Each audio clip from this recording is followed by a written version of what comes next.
பிரதமர் நரேந்திர மோடி அவர்களுடைய தலைமையை மத்தியிலே ஒரு வலுவான ஆட்சி அமைக்க வேண்டும். மாநிலத்திலும் அம்மாவுடைய அரசு கூட்டணியிலும் அந்த சரித்திரம் இன்றைக்கு வரும் என்று சொல்லி எங்களுக்கு ஒரு சென்டிமெண்ட் இருக்கிறது.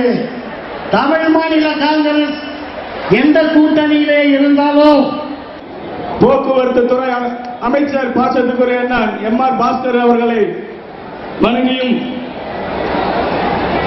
தேசிய முற்போக்கு திராவிட கழகத்தின் சார்பாக வணக்கத்தை தெரிவித்துக் கொண்டு இந்த 40 தொகுதியுமே ஏறத்தாழ நம்ம வெற்றி பெற்றிருக்கிறோம். ஏனென்றால் அதிகப்படியான வாக்கு